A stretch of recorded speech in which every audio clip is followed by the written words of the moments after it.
안녕하십니까. 조선일보 경제부의 박사기자 방현철입니다. 이 시간은 받으면 많이 버는 방현철 박사의 머니머니입니다. 이 시간에는 시장 분석, 투자 전략 전문가 그리고 자산운용 매니저 또 증권가의 고수들을 모십니다.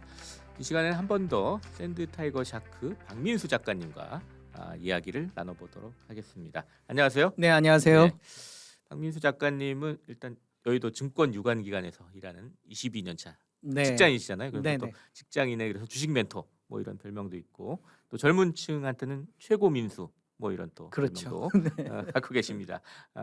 그래서 오늘은 이제 배당주 투자법 요거에 대해서 한번 얘기를 해보도록 하겠습니다. 우리 증시에는 뭐 여러 가지 격언이 있는데 찬바람이 불면 배당주 뭐 이런 얘기도 있잖아요. 네, 맞습니다. 예. 배당주 투자 이거 왜 해야 되는 겁니까? 일단 대부분의 우리 주린이 특히 2030 세대들이 공격적으로 주식 투자를 많이 하시는데요. 왜냐하면 집값 상승세가 무섭고 또 월급은 정체되어 있는데 은퇴는 빨라지고 네. 이런 조바심들이 결국 공격적인 투자로 나서게 되고 큰 손해를 입다 보니까 이 주식은 해서는 안 된 거다 이런 말씀들을 많이 하세요.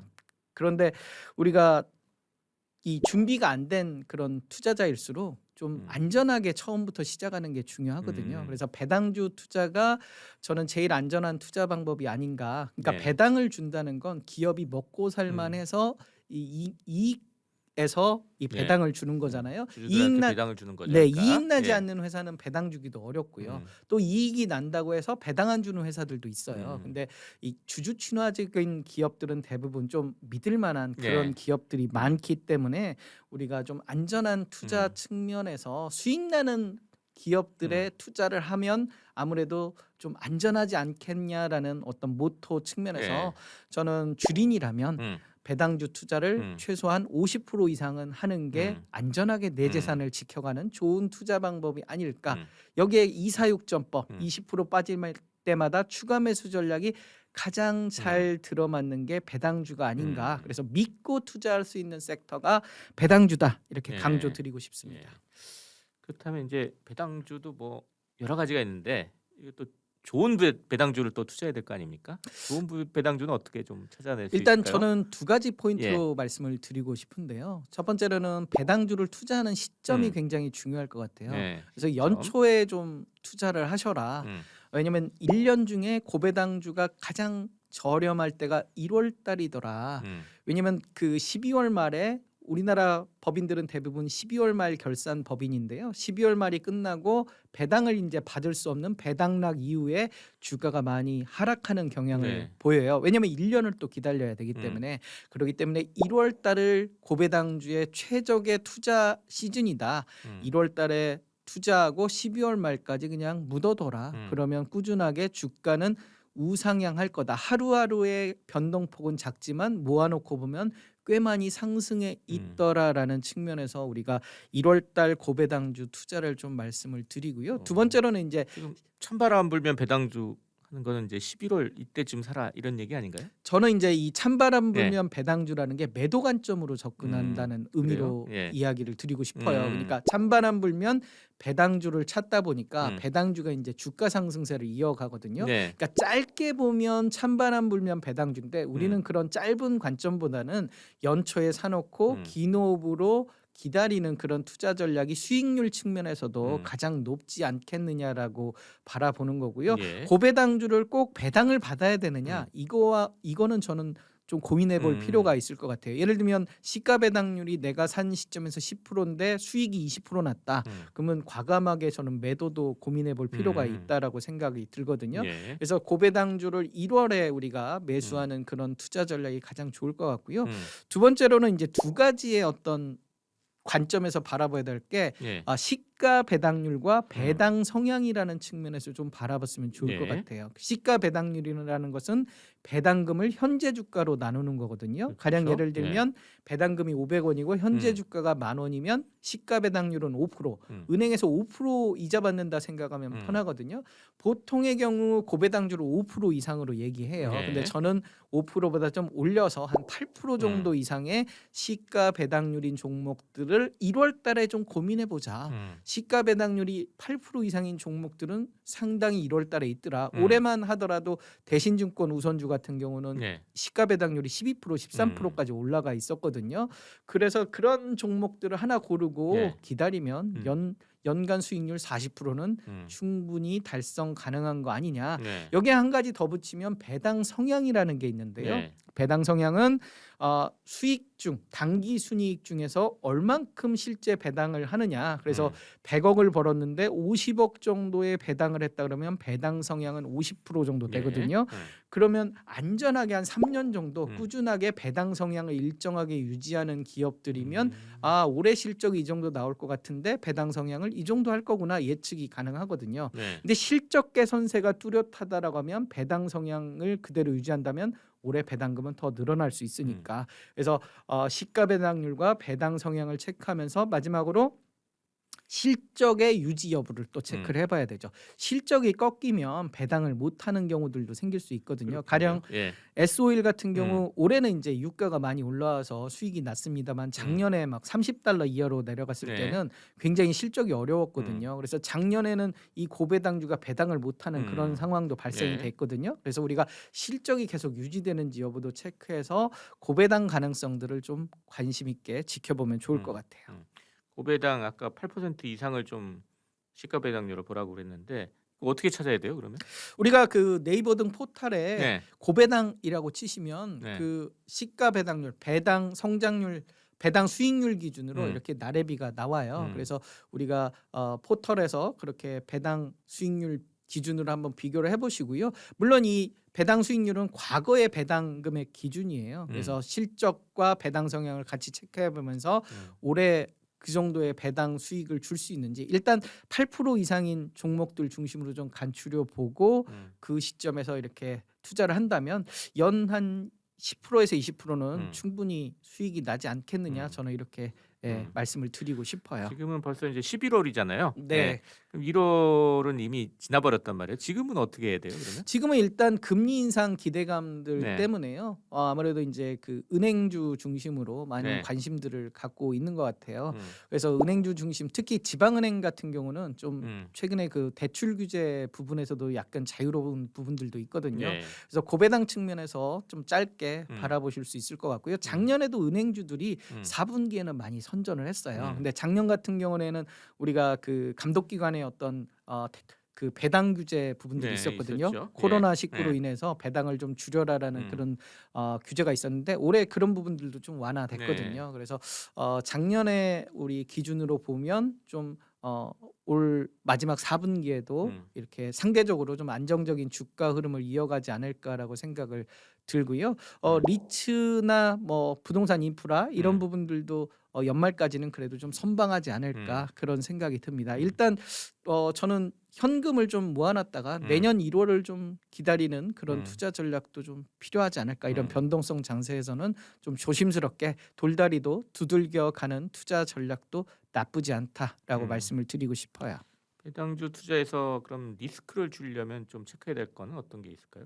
리스크를 줄이려면 일단 아까 말씀드렸듯이 실적을 가장 체크를 해봐야 될 것 같아요. 실적을 우리가 분기 단위로 발표를 하니까요. 실적의 어떤 모멘텀이 크게 악화되지 않는 한 그 배당은 계속 유지될 가능성이 높거든요. 그래서 네. 실적을 같이 체크. 어떻게 보면 굉장히 심플한 투자예요. 실적만 체크해 보면 되니까. 그래서 실적이 악화되지 않는지 아니면 실적 악화가 우려되는 어떤 기사가 없는지 이런 부분들만 체크해 보면 되지 않을까라고 생각을 합니다. 네. 이 연말 돼서 배당주 투자하란 또 얘기는 뭐 연말 되면 이제 대주주 양도세 부과 이슈가 있어가지고 대주주들이 좀 그 주식들을 파니까 그때 좀 싸게 살 수 있는 기회가 있지 않냐 뭐 이렇게 얘기하시는 분들도 있는데 이건 어떻게 보세요? 일단 대주주 양도세 이슈가 연말에 이제 조금 아무래도 악재 요소이긴 한데요. 작년 같은 경우는 그런 모멘텀들을 유동성들이 많이 좀 또 커버해 주긴 네. 했어요. 하지만 이제 대주주 양도세 이슈가 12월이 다가오면서 특히 12월 말이 다가오면서 12월 중반 이후에는 좀 매수세, 개인의 매수세도 좀 주춤하는 경향들이 있거든요. 그때 시가 배당률 기준으로 좀 체크를 해 보시는데 저는 연말보다는 연말이 이제 다가오면 정점에 많이 이 오는 경향들이 네. 있거든요. 그래서 짧게 이제 한 배당 부까지 배당을 마지막 받을 수 있는 배당 부까지 짧은 관점에서 접근을 하는 거고요. 롱텀하게 볼 거면 오히려 이제 배당락 이후에 1월 달을 좀 집중적으로 보시는 게 어떻겠느냐라는 말씀을 좀 드리고 싶어요. 아무래도 대주주 양도세 이슈가 12월 달은 약간의 어떤 개인의 매수세 좀 주춤거림 이런 건 좀 영향이 있지 않을까 싶긴 합니다. 그래도 굳이 배당주 또 11월 달에 사가지고 배당 받은 후에 1월 달쯤에 팔겠다 이런 분들 있잖아요. 그 단기적으로 해가지고. 그럴 경우에는 이제 추가 매수를 좀 고려를 하실 필요가 있을 것 네. 같아요. 그러니까 내가 배당을 받고 나서 주가가 빠지면 1월 달에 추가 매수를 해서 매수 단가를 최대한 낮춰보겠다라는 투자 전략으로는 나쁘지 않은데요. 네. 일단은 저는 11월 달에 매수를 하면 12월까지 어떤 한 2달 정도의 매매 차익을 일단 최우선으로 좀 바라보시는 것도 나쁘지 않을 것 같아요. 매매 차익을 한 5% 정도 차익을 얻겠다라고 관심을 가지면 배당주들이 한 5% 정도는 수익이 날 수 있을 네. 거라고 네. 생각을 하거든요. 5%에서 한 10% 그런 관점에서 이제 매매 차익 관점에서 일단 접근하고요. 안 되면 배당이라도 받지 뭐 이런 좀 안전망이 하나 있는 거죠. 그래서 한 2달 정도의 어떤 매매 차익에 일단 포커스를 두고 배당락 이후에 주가가 빠졌을 때 배당을 만약에 받겠다고 하면 1월 달에 저점 매수 관점, 추가 매수 관점으로 접근을 하시면 매수 단가를 낮춰놓고 또 배당도 받았으니까 1+1의 개념으로 보실 수도 있겠다. 이렇게 말씀을 드려요. 말씀하신 대로 이제 배당주는 한 1월에 사는 게 좋다. 뭐 이렇게 말씀하셨는데 이런 전략은 어때요? 1월에 산 다음에 11월 달에 판다. 괜찮은 전략이죠. 네. 그래서 1월 달에 우리가 매수를 하고 나서 한 시가 배당률 10% 이상인 종목들은 사놓으면 저는 한 30-40% 정도는 충분히 수익이 날 수 있을 개연성이 높다라고 생각을 하고요. 그런 측면에서 1월에 사서 한 찬바람이 불 때 이렇게 매도 관점으로 접근하는 것도 나쁘지 않겠다. 긴 호흡으로 그러면 1년에 2번만 매매하는 거잖아요. 네. 1월에 매수하고 한 11월, 12월쯤 매도하는 이런 관점으로 접근하시면 괜찮지 않을까라고 생각을 합니다. 그거 말고 아예 한 10년을 내다보면서 좀 배당주를 투자하겠다 장기적으로 이런 분들한테는 어떤 전략이 좀 좋을 것 같습니다. 일단 저는 그 10년을 내다본다고 하면 고배당 ETF 중심으로 좀 접근을 하시면 네. 좋을 것 같고요. 이왕이면 그 미국의 리츠 산업과 네. 그다음에 한국의 부동산 인프라 ETF 중심으로 해서 저는 10년을 내다본다고 하면 특히 그 자녀들한테 증여 측면에서 많이 요즘 주식 투자를 하시잖아요. 네. 그런 측면에서 저는 그 미국 리츠하고 그다음에 부동산 인프라를 자녀 증여용으로 ETF 측면에서 좀 바라보시면 어떨까. 꾸준하게 배당도 하고 이 주가 상승세도 이어지기 때문에요. 미국 시장은 계속 상승세를 보여왔잖아요. 네. 지난 우리 기록들을 보면 또 ETF는 주기적으로 기초지수를 이렇게 좋은 그런 섹터로 계속 관리를 해주기 때문에 그런 측면에서 저는 10년을 내다본다면 부동산 인프라 ETF와 미국 리츠 ETF를 우선적으로 좀 관심을 가져보면 어떻겠느냐. 올해만 하더라도 연 한 30-40% 수익률이 보여줬거든요. 여기에 이제 부동산 인프라 같은 경우는 지금 기준으로도 한 5% 배당을 해주니까요. 꾸준하게 연 한 5%씩 배당 받고 또 주가 상승세도 이어지고 이런 부분들을 좀 지켜보셨으면 좋겠다. 맥쿼리 인프라 같은 경우도 지속적으로 지금 10여 년간 상승세를 이어왔잖아요. 이런 부분들도 좀 고려해볼 필요가 있을 것 같습니다. 방금 이제 ETF로 뭐 이제 그 부동산 인프라 같은 거 투자하는 걸 말씀하셨는데 다른 배당주들도 ETF를 통해서 좀 투자할 수 있는 방법이 있을까요? 일단 우리가 고배당 ETF들이 있는데요. 네. 주로 이름에 고배당이라고 네. 들어간 ETF들이 많이 있어요. 그래서 우리가 네이버 금융 포털에 고배당 ETF 고배당이라고 치시면 네. 고배당 ETF들도 많이 우리가 볼 수 있고요. 그다음에 이제 금융주들, 그러니까 은행, 보험, 증권 이런 부분들이 또 ETF 측면에서 고배당 ETF들이에요. 네. 그래서 ETF 체크라는 사이트에 가시면 네. 고배당 20선 ETF들을 우리가 점검해 볼 수가 있어요. 네. 그래서 ETF 체크에 들어가셔서 현재 기준으로 시가 배당률 높은 ETF 20선이 있는데 대부분은 고배당, 부동산 인프라, 그다음에 증권, 보험, 은행 이런 ETF들이 대부분이다. 네. 그래서 그런 부분들을 좀 참고하셔서 투자 전략으로 삼아 보시는 것도 좋을 것 같아요. 그 배당은 또 세금을 내야 되잖아요, 사실. 예. 그렇죠. 예. 네. 그 배당주를 ETF로 투자하면 그것도 세금을 내야 되나요? 그건 어떻게 그렇죠. 돼요? 예. 네. 그 배당도 15.4% 우리가 네. 2천만 원 이하는 네. 15.4%고 그 이상은 누진세인 종합과세를 내는데요. 네. 이 배당 같은 경우를 우리가 이제 주식 계좌에서 하면 음. 이 주식 계좌나 뭐 연금 계좌나 다 세금을 내도록 돼 있습니다. 근데 네. 이제 2023년부터 중개형 ISA 음. 이 부분은 배당에 대해서도 비과세가 되니까요. 중개형 ISA로 2023년부터 배당을 절세할 수 있는 그런 네. 투자 전략 측면에서도 중개형 ISA에 아직 가입을 안 하셨다면 올해 가입하셔서 이게 한도가 1년마다 2천만 원씩이거든요. 그래서 올해 만약에 가입을 했는데 우리가 목돈이 없어서 투자를 못했다라고 하면 이게 이연돼요. 그 한도가. 한도가 이연돼요. 네, 그래서 2023년에 6천만 원까지 한꺼번에 투자를 할 수 음. 있으니까 그때 우리가 ETF 고배당 ETF 투자하셔서 그 배당에 대한 세금을 아낄 수 있는 그런 투자 전략이 가능하기 때문에 네. 올해 꼭 중개형 ISA 계좌 만드셔가지고요 한도를 늘려놓으시길 바라겠습니다.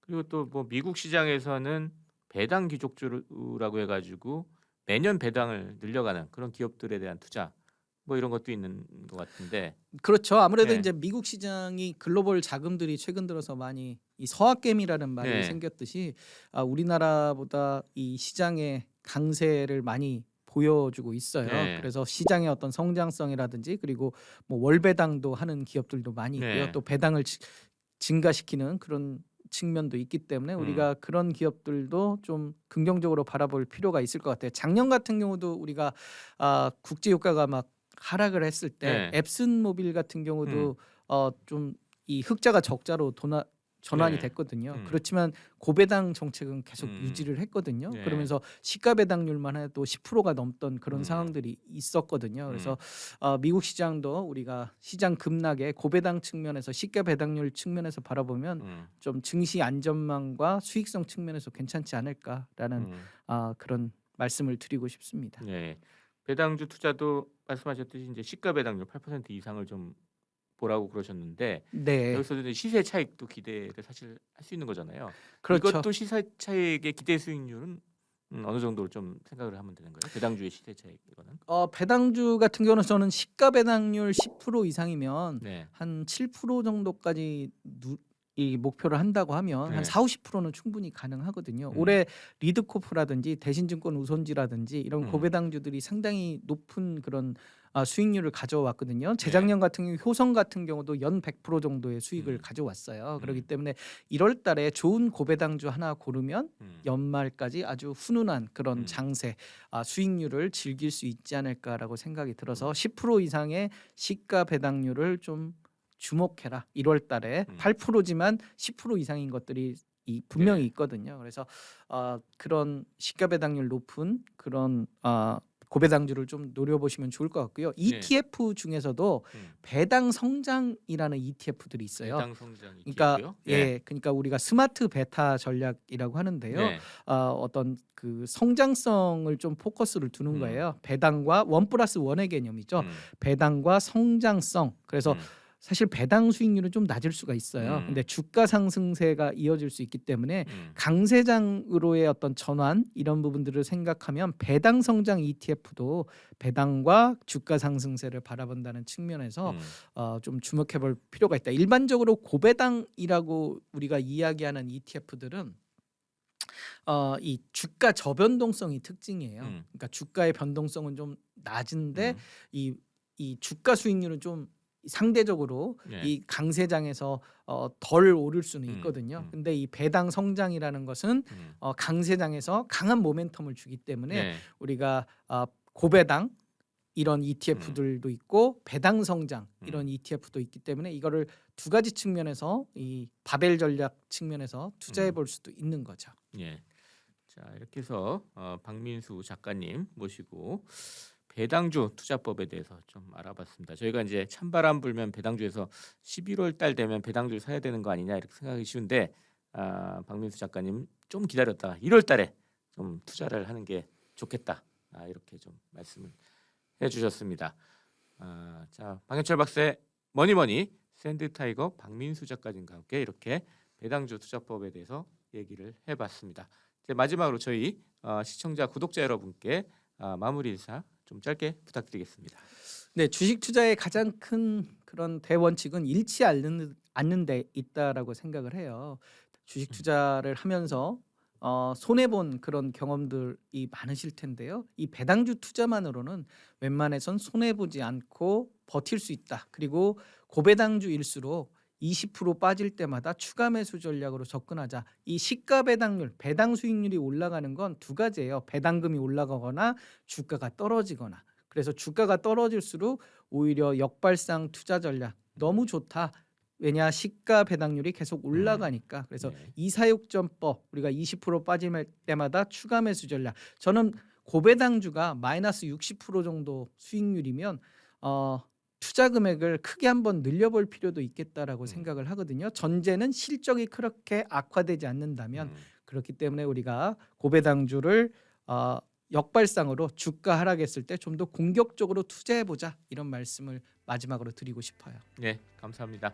지금까지 함께해 주신 트렌드 타이거 샤크 박민수 작가님, 그리고 저는 조선일보 경제부의 박사기자 방현철이었습니다. 그럼 다음 시간에 또 뵙도록 하겠습니다. 감사합니다.